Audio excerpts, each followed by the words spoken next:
Hello everyone, एक बार फिर से आपका स्वागत है हमारे इस चैनल पे, जहाँ पे हम आज आपके लिए लेकर के आए हैं वेंचर कैपिटल फाइनेंसिंग का एक टॉपिक। छुटकू सा टॉपिक है जहाँ पे वेंचर कैपिटल क्या होता है ये डिस्कस करेंगे, उसके कैरेक्टरिस्टिक्स एंड थोड़े से मेथड्स जो कि आपके होते हैं इसमें involve. So let's start the video. अब वेंचर कैपिटल होता क्या है? देखिए, जब भी कोई ऐसी न्यू कंपनी खुलती है जो कि एक तरीके से स्टार्टअप कह लीजिए या न्यू बिजनेस कह लीजिए, जो मार्केट में उतरा है, जिसमें रिस्क बहुत ज़्यादा इन्वॉल्व होता है, तो ऐसे सिचुएशन में कुछ लोग बहुत ही सोच समझ के अपने पैसे इसमें इन्वेस्ट करते हैं। सो जब ऐसी कंपनीज में जहाँ पे रिस्क बहुत ज़्यादा है, बहुत ज़्यादा हाई रिस्क वाला वेंचर जो है वो है, या फिर बहुत ज़्यादा एक तरीके से उसका भी अता पता कुछ नहीं है, तो ऐसी जगह जब इन्वेस्टमेंट की जाती है तो उसको बोला जाता है वेंचर कैपिटल। जब इनमें डाला जाता है, refer to financing a new high risk ventures promoted by qualified entrepreneurs who lack experience and funds to give shape to their ideas. यानी कि ये किससे रेफर किया गया है कि भाई फाइनेंसिंग करना किसको? न्यू हाई रिस्क वेंचर्स, यानी कि ऐसी कंपनीज, ऐसे बिजनेस, ऐसे वेंचर्स जो कि न्यू हैं और जिसमें बहुत ज़्यादा हाई रिस्क है, उनको प्रमोट करने के लिए जो है उनको प्रमोट किया जा रहा है। किनके द्वारा? क्वालिफाइड एंटरप्रेन्योर्स द्वारा। यानी कि एंटरप्रेन्योर्स क्वालिफाइड हैं बट उनके पास एक्सपीरियंस नहीं है और उनको जो है फंड की आवश्यकता होती है, तो उनकी जो है आइडिया को शेप देने के लिए आपको उनको फंड देना है। तो उस सिचुएशन में आप जब फंड देते हो तो वो आता है आपका वेंचर कैपिटल के पॉइंट के अंदर। वेंचर कैपिटलिस्ट में investment to purchase equity or debt security from inexperienced entrepreneurs who undertake highly risky ventures with the potential of success। Venture capitalist क्या करते हैं? कैपिटलिस्ट जो कि इन्वेस्टमेंट करते हैं और परचेज करते हैं ऐसी आपकी वेंचर्स में इक्विटी को या फिर डेप्ट सिक्योरिटीज़ को, किनके द्वारा? इनएक्सपीरियंस जो एंटरप्रेन्योर्स हैं उनके द्वारा, और साथ ही साथ अंडरटेक करते हैं वो हाईली रिस्की वेंचर जिसमें बहुत ज़्यादा सक्सेस की जो है पोटेंशियल होती है। जैसे ओला ले लीजिए, जब ओला शुरू हुआ होगा, ओला उबर, तब किसको पता था कि भैया इतना सक्सेसफुल होगा? वहाँ लोगों को डाउट रहा होगा कि भैया कौन ही करेगा, कैसे ही करेगा, और जो है मतलब कैसे लोग इसको जो है एक्सेप्ट करेंगे कि किसी भी अनजान व्यक्ति को जो है पहले बुलाओ अपने एरिया के पास और फिर उसकी गाड़ी में बैठ के जाओ, कैसे जो है कोई पीछा कर ले, कोई कुछ कर ले, कोई कुछ प्रॉब्लम कर दे। तो ऐसे सिचुएशन में आपको पता, जिसने भी इन्वेस्टमेंट उस कंपनीज में की, सो तब उस टाइम पे क्या हुआ होगा, ये एक वेंचर कैपिटल रहा होगा कि भाई यहाँ पे जो है पोटेंशियल है बट यहाँ पे एक्सपीरियंस नहीं है जो व्यक्ति काम कर रहा है या जिसने ये स्टार्ट किया है, बट यहाँ पे इस आइडिया में जो है बहुत ज़्यादा स्कोप है या ज़्यादा एक तरीके से सक्सेस होने के चांसेस हैं। कैरेक्टरिस्टिक्स की बात करें तो basically an equity finance in new companies, यानी कि इक्विटी फाइनेंस करना नई कंपनीज में, can be viewed as a long term investment in growth oriented small medium firms. ठीक है, इस तरीके से भी देखा जाता है कि लॉन्ग टर्म इन्वेस्टमेंट आपकी हो रही है इन ग्रोथ ओरिएंटेड स्मॉल या मीडियम फर्म्स में। Apart from providing funds, the investor also provide support in form of sales strategy, business networking and management expertise, enabling the growth of the entrepreneur. अब देखो, आपने फंड दिया है, ठीक है, आपको पता है ये सक्सेस होने के इसके चांसेस हैं, इसमें जो है ये पोटेंशियल है, इस व्यक्ति में जो है कुछ कर दिखाने की इच्छा शक्ति है और काम भी कर रहा है। तो ऐसे सिचुएशन में आपने सिर्फ पैसा दे दिया इतना काफ़ी नहीं होता। इस सिचुएशन में आप सपोर्ट भी करते हो, क्योंकि जहाँ आपका पैसा जाता है वहाँ आपकी धड़कनें भी जाती है कि भाई डूब ना जाए।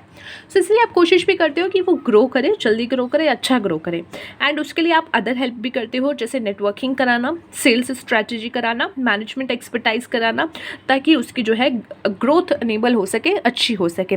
जैसे कि अगर आपने शार्क टैंक देखा हो, शार्क टैंक का सीज़न जो आया था फर्स्ट, तो वहाँ पे सिर्फ पैसा दे करके वो पीछे नहीं हट जाते थे, बल्कि ये भी कहते थे कि भाई मेरी इसमें एक्सपर्टाइज़ है तो मैं आपको इसमें हेल्प कर सकता हूँ, कर सकती हूँ, और जिसमें मेरी एक्सपर्टाइज़ नहीं है वो उसमें हाथ ही नहीं डालते थे कुछ लोग। तो ये क्या था कि भैया बताना कि भाई ठीक है, हम पैसे भी दे रहे हैं, हम आपको नेटवर्किंग भी कराएंगे कि भाई इस एरिया में हमारे कुछ दोस्त हैं तो हम उनको आपसे मिला देंगे ताकि आपके बिज़नेस को थोड़ा सा और फ़ायदा मिल सके, रॉ मटेरियल को लेकर के या किसी भी चीज़ को लेकर के। अब मेथड्स क्या हैं आपके वेंचर कैपिटल फाइनेंस के? सबसे पहले इक्विटी फाइनेंसिंग, यानी कि इक्विटी को फाइनेंस कराना। Venture capital units generally require funds for the longer period but may not be able to provide return to the investor during initial stage. जो ये venture capital units होते हैं जो अभी अभी खुले हैं, इनको फंड्स की ज़रूरत लॉन्ग टर्म के लिए होती है।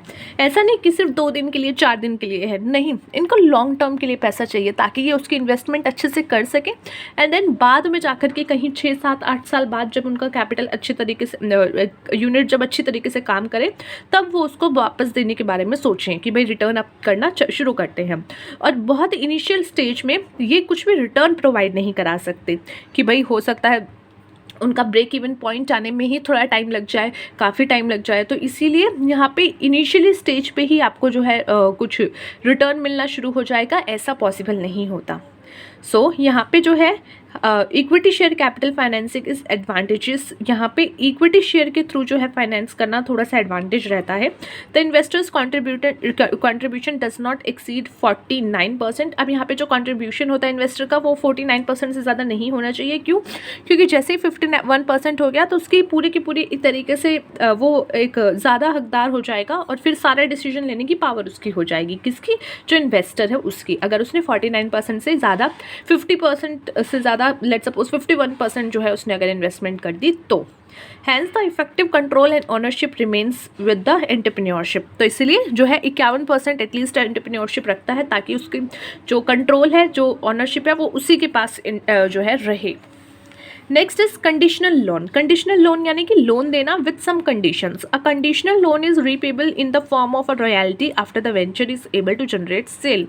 एक अगर आपने कंडीशनल लोन के थ्रू जो है वेंचर कैपिटल में अपना पैसा डाला है, सो इसका मतलब क्या है कि वो आप क्या कर रहे हो कि वो रीपेबल है, रीपे किया जाएगा, लेकिन किसके द्वारा, किस फॉर्म में? एक तरीके से रॉयल्टी के फॉर्म में, जो कि क्या होगा, जब भी जनरेट होगी उसकी कोई सेल, उसके तहत आपको पेमेंट करा दी जाएगी। No interest is paid on such loans. कोई लोन जो है उस पर इंटरेस्ट नहीं होता। द रेट ऑफ रॉयल्टी से 2 to 15% may be based on factors.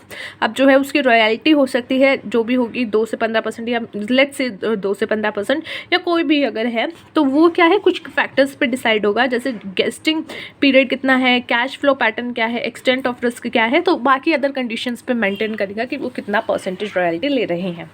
Income note, hybrid type of finance which combine the feature of both conventional loan and conditional loan.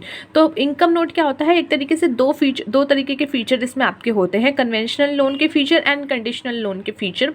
The venture capital unit has to pay both interest and royalty, यानी कि आप interest भी दोगे इन situation में और royalty भी दोगे on sale, but at substantial low rate, but वो थोड़े लो रेट पे होंगे दोनों। सो ये आपका होता है इनकम नोट में। सो ये आपके तरीके हैं जहाँ पे आप वेंचर कैपिटल फाइनेंस कर सकते हो। सो ये था गाइज आज का हमारा टॉपिक। आज के इस टॉपिक को आई होप आपने अच्छे से समझा हो, वेंचर कैपिटल यूनिट। सो मिलते हैं नेक्स्ट वीडियो में अगले टॉपिक के साथ। तब तक के लिए take care of yourself and take care of your health.